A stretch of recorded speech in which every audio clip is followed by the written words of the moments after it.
Bonjour, je suis Abdessalam Boujedraoui. Je vous propose une série de vidéos sur des thèmes importants en Occident essentiellement, mais surtout dans les démocraties représentatives, comme on les voit en France par exemple. Les thèmes que j'aborderai dans ces vidéos sont les suivants. L'euthanasie, la peine de mort, l'avortement. Ces trois thèmes, ces trois sujets ont pour point commun l'effet suivant. Ils sont tous issus d'un vote ou d'une réforme ou de loi. Donc ça c'est leur point commun. Malheureusement, on s'aperçoit que dans certains pays, comme les États-Unis, un certain nombre de lois, de situations que l'on croyait permanentes, que l'on croyait acquises, ces lois, ces réformes, ces situations sont remises en question, voire interdites. C'est le cas de l'avortement dans ce pays, les États-Unis. Parce qu'on croyait fermement que parce que cela est voté, parce que c'est la loi, parce que c'est légal, que c'est acquis de façon définitive. Mais non, c'est remis en question. Alors pourquoi? Parce qu'il y a une différence entre ce qu'on appelle la légalité et ce que l'on appelle la légitimité. Et dans tous les cas de figure, ce sera toujours, à plus ou moins brève échéance, ce sera toujours la légitimité qui l'emporterait. Mais d'abord, qu'est-ce que c'est que la légalité et qu'est-ce que c'est que la légitimité?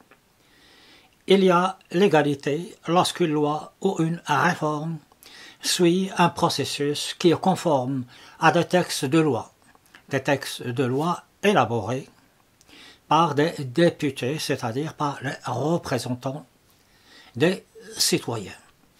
Donc, légalité égale conformité avec les textes. C'est schématique, mais juste pour pouvoir situer les choses. Qu'est-ce que serait alors la légitimité? Là, on vient de parler de la légalité.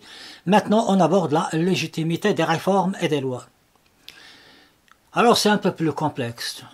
Une loi est légitime lorsqu'elle est conforme à un certain état d'esprit des citoyens, à leur tradition, à leur mode de pensée, voire à leur culture.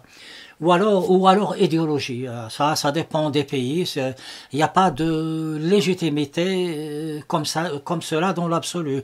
Cela dépend de la nature des pays. Mais ce qu'il faudrait juste savoir, c'est que la légalité ne signifie pas toujours légitimité. Je voudrais juste vous dire que je mets à votre disposition un dossier qui porte sur le même sujet que cette présente vidéo et que vous pouvez le télécharger gratuitement. Il est dans un format PDF adapté à la lecture sur smartphone. Je vous invite quand même à le télécharger parce que il y a plus d'informations que ce que je pourrais vous dire dans le cadre d'une vidéo improvisée. Alors, donc je continue mes propos. Pour bien comprendre cette différence, examinons en fonction des systèmes politiques, ce que serait la légalité et la légitimité. Alors on commence par un exemple, celui d'une république tyrannique, c'est-à-dire une république où il y a un despote, un dictateur. Dans ce cas de figure, la légalité et la légitimité se confondent. Pourquoi? Parce qu'il y a une seule loi, une seule légitimité, c'est la parole et le bon vouloir des dictateurs et du despote. Ces simples paroles font office de loi légale et légitime. On ne peut jamais remettre en question ceci. Mais ce qui se passe, lorsque le despote disparaît, ou lorsque le système tyrannique disparaît, tout ce qu'il y avait avant devient caduque.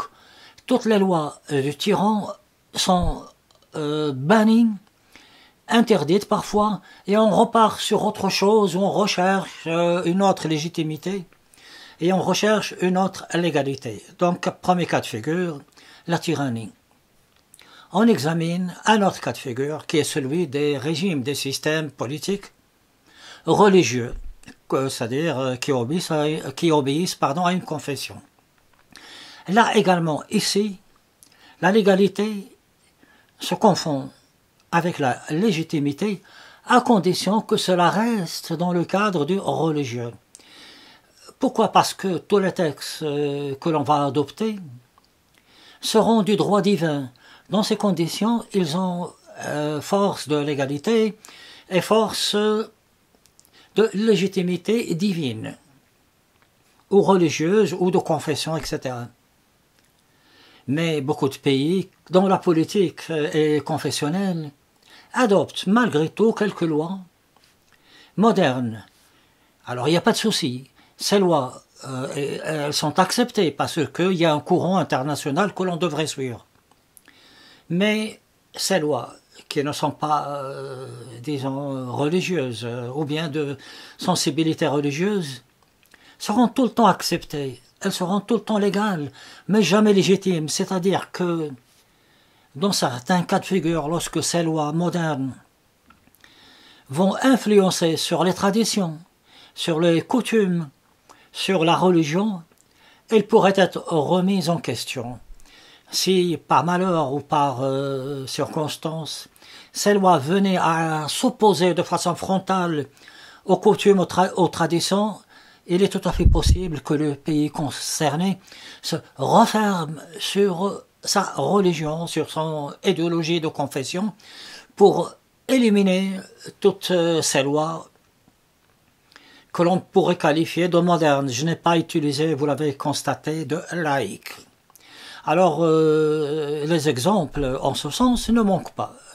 Je ne vise personne, je préfère ne pas donner d'exemples précis. Maintenant, nous allons examiner le troisième cas de figure, celui qui nous intéresse le plus.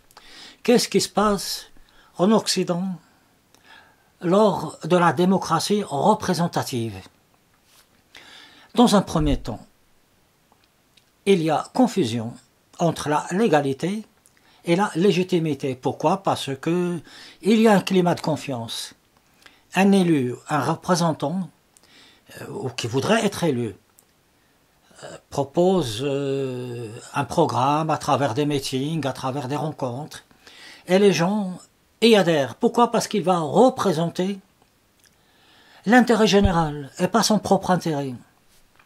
Donc, lorsqu'il y a des lois, on y adhère, et ces lois sont légitimes. Malheureusement, nous le savons, et nous le savons que trop bien, la démocratie finit tout le temps par être dévoyée, et les élus ne vont plus œuvrer pour le bien général, mais pour leur bien personnel, pour leur intérêt personnel. Ils sont suivis en cela également par les médias, par les intellectuels, bref, par toute l'intelligentsia.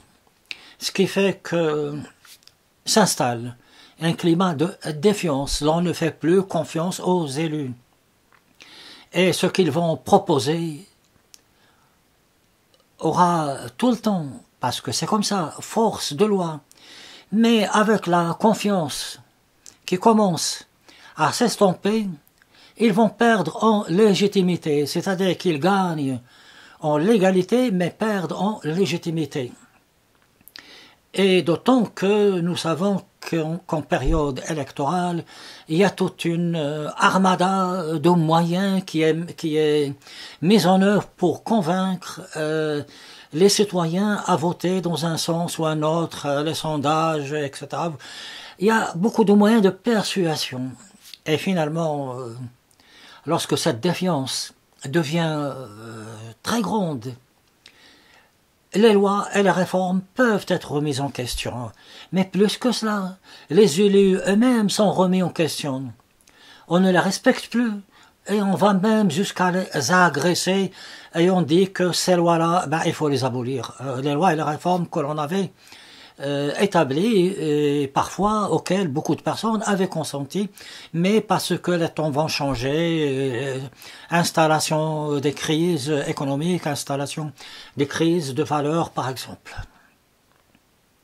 À ce moment-là, les élus savent qu'ils sont dans une impasse, ils vont proposer le référendum. C'est logique, puisque le référendum donne l'avis général. Alors à ce propos-là, Jean-Jacques Rousseau parlait de la volonté générale et de la volonté de tous. Je rappelle que la volonté générale, c'est la volonté, c'est lorsque toutes les actions du peuple convergent vers la direction du bien général, et la volonté de tous, c'est lorsque la volonté et les actions convergent vers les intérêts strictement personnels. Donc c'est un sujet qui est déjà très ancien. Alors on propose un référendum. Mais vous me direz que là, c'est fini. On propose un référendum, le peuple vote et, comme on le dit, le peuple souverain. Et on adopte la réforme ou la loi. Mais là encore, ce ne sera jamais de la légitimité. Pourquoi? Parce que à chaque fois que vous proposez un débat autour de ce référendum, c'est-à-dire lorsque vous allez proposer aux citoyens de réfléchir sur ce genre de débats autour du référendum, vont s'incruster pour l'accaparer des intellectuels. Ils vont, mais vraiment, voler, détourner le débat pour leur propre intérêt. C'est une chose que l'on connaît très très bien maintenant. Vous n'avez qu'à voir comme les opportunités s'opposent à ces intellectuels, à ces journalistes, à ces penseurs, pour briller eux-mêmes. Alors qu'est-ce qu'ils font? Ils déportent leurs angoisses. Ils vont nous faire converger vers leur idéologie, etc. Et tous les moyens sont bons, ils sont modernes et sont très efficaces pour diriger, orienter ce référendum dans un sens ou dans un autre. C'est pour ça, malgré le référendum, et malgré que des lois et des réformes soient inscrites par ce moyen dans la Constitution, ce sera toujours quelque chose dont on pensera, ou on penserait que ça a été dénaturé et dévoyé. Et le moment voulu, tout ce que l'on a fait, toute cette loi et cette réforme par le référendum, toutes ces lois seront abolies. Cela s'est vu lors de réformes très importantes pour l'Europe. Elles sont là, mais il y a beaucoup de personnes prestigieuses qui demandent à ce que l'on les abolisse. Alors donc, voilà ce que pourrait être la légitimité et la légalité. La légitimité, je le rappelle, est l'émanation de la volonté générale des gens. Ce qu'ils pensent réellement en fonction de leur culture, de leur tradition, de leur histoire, de leur idéologie et de beaucoup de choses. Et cela diffère en fonction des pays et des nations. Alors, comment pourrait-on avoir une légitimité?